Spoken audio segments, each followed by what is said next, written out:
సరే ఇటు మావోయిస్ట్‌ల పైన ఎన్‌కౌంటర్‌లు మనం ఆల్రెడీ ఛత్తీస్‌గఢ్‌లో జరిగాయి. మనం డిస్కస్ చేసాము. ఆ తర్వాత జార్ఖండ్‌లో జరిగాయి. ఇప్పుడు ఛత్తీస్‌గఢ్ అండ్ తెలంగాణ బార్డర్‌లో ములుగు డిస్ట్రిక్ట్‌లో కర్రెగుట్ట ప్రాంతంలో కూడా హెలికాప్టర్‌లు మోహరించాయి. డ్రోన్‌లతో ఎంక్వైరీ మొత్తం రీసెర్చ్ చేస్తున్నారక్కడ. ఎన్‌కౌంటర్ కూడా జరిగింది. ఓ 10 మంది వరకు చనిపోయారని చెప్తున్నారు. అండ్ మోస్ట్ వాంటెడ్ మావోయిస్ట్ అయిన హిడ్మా కూడా దొరికిపోయాడు ప్రాణాలతో అని కూడా చెప్తున్నారు. సో, ఈ ఎన్‌కౌంటర్‌ల పరంపర ఇంకా నడుస్తూనే ఉంది. దీనికి సంబంధించి మీరేం చెప్తారు సార్? అంటే దీంట్లో 2 సమస్యలున్నాయి. ఒకటి సరే కరెగుట్ట ప్రాంతంలో ఏం జరుగుతుందనేది హ్మ్. కొంత వాస్తవాలు తెలిస్తే తప్పించి మనము దానికి ఎందుకంటే మీడియా తన విశ్వసనీయతను కోల్పోయింది. హ్మ్. సెన్సేషన్ ఇప్పుడు 5 మంది చనిపోతే 10 అవును. మంది చనిపోయిందని మొత్తం అక్కడంతా 10,000 మంది 6,500 2,000 మంది మావోయిస్టున్నారు. ఇవన్నీ ఊహాగానాలు తప్పించి అక్కడ పోయి చూసిన వాళ్ళు లేడు. ఆ సమాచారం విశ్వసనీయ సమాచారం ఏం రాలేదు. కనుక మీడియా ఊహాగానాలు తెలుసు. కానీ ఒకటి మాత్రం నిజం, ఈ మావోయిస్ట్‌కి భారత ప్రభుత్వానికి మధ్యన ఘర్షణ తీవ్రమైంది. హ్మ్. రెండవది వాళ్ళ రాజ్యము చాలా బలమైనటువంటి రాజ్యం. ఓకే. అంటే ముఖ్యంగా మీకు టెక్నాలజికల్‌గా, సాంకేతికంగా ఇజ్రాయిలు తర్వాత హమాస్ మనం చూసిన తర్వాత టెక్నాలజీ ఎంత పెరిగిపోయిందంటే మీరు హిజ్బుల్లా వాళ్ళని ఎక్కడో కూర్చున్న వాళ్ళని ఇజ్రాయెల్ నుంచి టార్గెట్ చేసి చంపగలిగారు. చిన్న వస్తువును కూడా చూడగలిగేటువంటి డ్రోన్స్ ఆ టెక్నాలజీ పెరిగింది. కనుక ఈ టెక్నాలజికల్ అడ్వాన్స్మెంట్ వలన రాజ్యము తప్పకుండా ఇవాళ చాలా బలంగా ఉంది. రాజ్యము కాబట్టి తప్పకుండా మేము ఇక మావోయిస్ట్ ఉద్యమాన్ని పూర్తిగా రూపుమాపుతామని అంటున్నారు. రెండవది ఏంటంటే భారతీయ జనతా పార్టీ కానీ రాష్ట్రీయ స్వయం సేవకం కానీ ఈ మొత్తం ఉద్యమం పట్ల వాళ్ళు ఎన్నడూ కూడా ఇది ఒక ఉద్యమము అనేది వాళ్ళు అంగీకరించారు. సూత్రరీత్యా కూడా వాళ్ళు అంగీకరించారు. వాళ్ళు నిరంతరంగా దీన్ని కేవలము ఒక శాంతి భద్రతల సమస్య, ఇది ఒక దేశానికి ఒక సమస్యగానే పరిగణించారు. మిగతా రాజకీయ పార్టీలన్నీ భిన్న దృక్పథం. కాంగ్రెస్ పార్టీ కూడా వాళ్ళు ఒక్కోసారి చర్చలు అన్నారు, ఒక్కోసారి ప్లానింగ్ కమిషన్ ఒక కమిటీ వేసింది, అసలు ఈ సమస్య మూల కారణాలు ఏమిటనేది. అట్లా కొన్ని ప్రయత్నాలు కాంగ్రెస్ పార్టీ ఇక్కడ మన రాష్ట్రంలో అయితే శాంతి చర్చలే జరిగాయి. కాంగ్రెస్ పార్టీ అధికారంలో ఉన్నప్పుడు వాళ్ళు మావోయిస్ట్ వచ్చారు, 5 మంత్రులు కూర్చున్నారు, మేమంతా మధ్యవర్తులుగా పనిచేస్తాం, అక్కడ శాంతి చర్చలు జరిగాయి. సరే శాంతి చర్చలు విఫలమైనయా అవి సఫలమైన అనకంటే కూడా శాంతి చర్చలు జరిగిన సందర్భంలోనే నేను రాసిన ఒక వ్యాసంలో ఇది ఒక ప్రయోగం. శాంతి చర్చ అనేది ఒక ప్రయోగం. ఈ ప్రయోగం యొక్క ప్రయోజనకత ఎప్పుడు ఉంటుందో మనకు తెలియదు. కనుక విఫలము తర్వాత సఫలం అని కాకుండా ఇది సమాజము చేసినటువంటి ఒక ప్రయోగంగా శాంతి అన్వేషణలో చేసిన ప్రయోగంగా మనం దీన్ని చూడాలి. సరే అప్పుడు ఇంకా దాని మీద పెద్దగా స్పందన రాలి. కానీ 20 ఏళ్ల తర్వాత మళ్ళీ శాంతి గురించి చర్చలు. శాంతి ఇవాళ మావోయిస్ట్ పార్టీ కొంత రాజ్యము యొక్క బలం ముందు వాళ్ళ బలము సరిపోవట్లేదు. అది టెక్నాలజీ వచ్చిన మార్పు, మొత్తంగా రాజకీయాల్లో వచ్చిన మార్పు వలన అది సాధ్యం కావడం లేదు.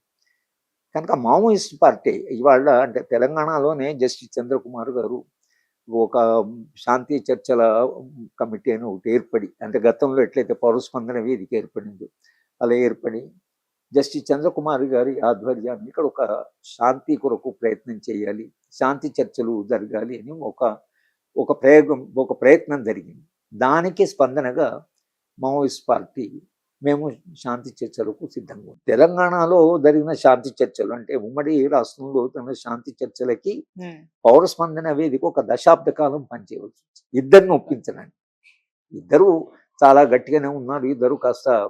ఇద్దరిని ఒప్పించడానికి మాకు 10 ఏళ్ల సమయం పట్టింది. 10 ఏళ్ల తర్వాత కానీ శాంతి చర్చలు సాధ్యం కాలేదు. దానికి కూడా పౌర సమాజం నుంచి చాలా పెద్ద ఎత్తున మద్దతు వచ్చేది. రాజకీయ పార్టీలు, మీడియా, ఇప్పటి మీడియా అలా కాదు, అప్పటి మీడియా కొంత బాధ్యతగానే శాంతి చర్చలు జరగాలి అనేటువంటి ఒక ప్రయత్నం జరిగింది.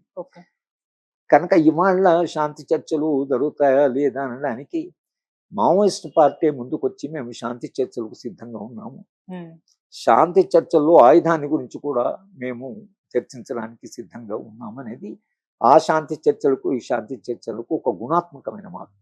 అక్కడ అప్పుడు ఆయుధాల గురించి చర్చ అనేది ప్రశ్న లేదన్నారు. ఉమ్, కానీ వాళ్ళ ఆయుధాల గురించి కూడా మేము చర్చించడానికి సిద్ధంగా ఉన్నాం. ఒక శాశ్వతమైనటువంటి పరిష్కార మార్గం ఏదైనా కనుక్కుందాం అనేటువంటిది కూడా మావోయిస్ట్ పార్టీ నేత ఒక ఆయన నిర్ణయించిన ఇంటర్వ్యూలో మేము మాకు ఒక నెల సమయం ఇవ్వండి, కొంత కాల్పుల విరమణ జరుపుదాం, పార్టీ కలవాలి, ఏదైనా నిర్ణయం తీసుకోవాలి, మేము శాంతి దిశగా ఒక నిర్ణయం తీసుకోవడానికి మాకు వెసులుబాటు కల్పించండి అని అడిగాడు. ఇది అడిగిన తర్వాత ఆయన ఎప్పుడైతే శాంతి ప్రస్తావన తీసుకొచ్చాడో అప్పుడు సమాజంలో ఉండే భిన్న వర్గాలు భారతదేశం అంతా, ఇప్పుడు కేరళలో, వెస్ట్ బెంగాల్లో, భిన్నమైనటువంటి ప్రాంతాల్లో మ్యాసివ్ రెస్పాన్స్ వచ్చింది. అంటే ప్రజాస్వామ్యవాదుల నుంచి, మానవతావాదుల నుంచి, తర్వాత ప్రోగ్రెసివ్ సెక్షన్స్ నుంచి చాలా పెద్ద ఎత్తున నేను ఊహించనంత ఒక స్పందన దేశవ్యాప్తంగా వచ్చింది. అందరూ కూడా వాళ్ళు శాంతి కోరుకుంటున్నారు, మీరు శాంతి చర్చలు జరపండి అని ప్రభుత్వం దృష్టి పెడుతున్నారు. కానీ ప్రభుత్వము ఎంత పట్టుదలగా ఉందో మనకు తెలియదు. ఒకసారి వాళ్ళు బలహీనపడ్డారు, మొత్తంగా వాళ్ళని మనము అసలు రూపుమాపుదాం అనేటువంటిది తీసుకుంటే, అమిత్ షా తర్వాత నరేంద్ర మోడీ స్థాయిలో ఆ నిర్ణయం తీసుకుంటే వాళ్ళు స్పందించకపోవచ్చు.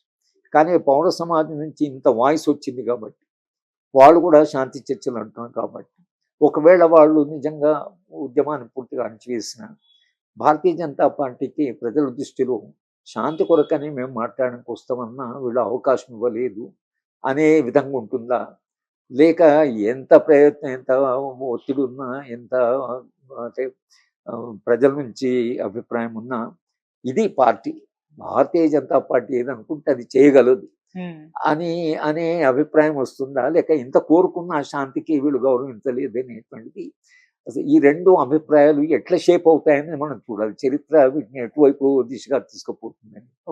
మా వంతగా మేము గతంలో శాంతి కొరకు ప్రయత్నం చేసిన వాడిగా ఈ జస్టిస్ చంద్రకుమారి గారు ప్రారంభించిన దీంట్లో మేము అందరం కూడా ప్రభుత్వాన్ని, మీరు కొంచెము సమయం పాటించి మాట్లాడతామంటున్నారు, మాట్లాడండి, ఎప్పుడైనా మీ బలగం ఉంటుంది, మీ టెక్నాలజీ ఉంటుంది, ఎప్పుడు మీరు చేయాలనుకున్నా చేయగలరు, కానీ వాళ్ళు మాట్లాడతామని అన్నప్పుడు ఆ చారిత్రకమైన అవకాశం మీరు ఎందుకు ఇవ్వరు, అది ఇస్తే కొంత ప్రాణ నష్టము తగ్గుతుంది కదా, ప్రాణ నష్టం తగ్గి శాంతికి అవకాశాలు పెరుగుతాయి కదా, దేశంలో కూడా ఒక శాంతియుత వాతావరణం నడితే పెట్టుబడి కూడా వస్తుంది కదా, కనుక మీరు శాంతి కొరకు ప్రయత్నం చేయండి అని పౌర సమాజం నుంచి చాలా ఒత్తిడి ఉంది.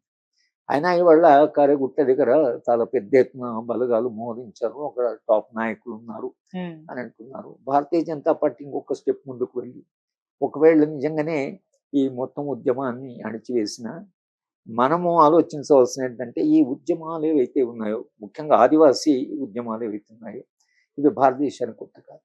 200 ఏళ్ల క్రితమే ఈస్ట్ ఇండియా కంపెనీ వాడు ట్రైన్లు ప్రవేశపెట్టినప్పుడు కలప కొరకని, రైల్లో బెంచ్ల కొరకని మొట్టమొదటిసారి అడవికి వెళ్ళాడు. అడవికి వెళ్ళినప్పుడే ప్రతిపాదించారు, మీరు ఎవరు అసలు ఎందుకు వచ్చారు, ఇది మా ప్రాంతం అనే, మా ప్రాంతానికి అక్కడి నుంచి 150 ఏళ్ల క్రితం బిర్సా ముండా తిరుగుబాటు ఉంది. బిర్సా ముండాని వాళ్ళు చాలా గౌరవిస్తున్నారు, ఆయనకు విగ్రహాలు పెడుతున్నారు, కానీ ఆయన ఇట్లా ప్రశ్నించేవాడు, మీరెవరు మా నేర్పు వచ్చిన వాళ్ళని. కనుక ఇది జరుగుతూనే ఉంది. ఈ స్వాతంత్రోద్యమం జరుగుతున్నప్పుడు సమాంతరంగా ఆదివాసీ ఉద్యమాలు జరుగుతున్నాయి, ఆదివాసీ పోరాటాలు జరుగుతున్నాయి. దానికి స్పందనగా, దానికి రిజల్ట్గా భారత రాజ్యాంగంలో షెడ్యూల్ 5 వచ్చింది. షెడ్యూల్ 5లో మనం ఏం రాసుకున్నాం, ఆదివాసీల అనుమతి లేకుండా మన వాడికి పోవద్దు అనేది రాసుకున్నాం. ఆదివాసులకు స్వయం ప్రతిపత్తి ఉంటుంది, స్వయం పరిపాలన అవుతుందో మనం దాన్ని గౌరవిస్తాం అని ఒక హక్కుని మనం రాజ్యాంగంలో ఇచ్చాం. ఆ హక్కుని ఇచ్చిన మనము పూర్తిగా హక్కును గౌరవించకుండా, ఇప్పుడు మనకు అవసరం ఉంటే, మనకు అడవి మీద చాలా సంపద ఉంది కాబట్టి సంపద అవసరం పోతూ వచ్చాం, పోతే వాళ్ళు పోరాటం చేస్తూనే వచ్చారు. దానికి ప్రతిస్పందనగా SC ST అట్రాసిటీ యాక్ట్ వచ్చింది, దాని తర్వాత పీసా వచ్చింది, దాని తర్వాత ఫారెస్ట్ రైట్స్ యాక్ట్ వచ్చింది. ఈ చట్టాలన్నీ ఏవైతే గత 75 ఏళ్ళు వచ్చాయో, ఈ చట్టాలన్నీ కూడా ఆదివాసీ పోరాటాలకి స్పందనగా భారతదేశం తీసుకున్న నిర్ణయాలు, భారత ప్రభుత్వం ఇప్పుడు ఘర్షణ ఒక తీవ్ర స్థాయికి పోయింది. ఇప్పుడు పరాకాష్ఠ. ఇప్పుడు అంటే మనం నిర్ణయాలు తీసుకునేప్పుడు ఆ నిర్ణయాన్ని రెండో వైపులో చూడాలి.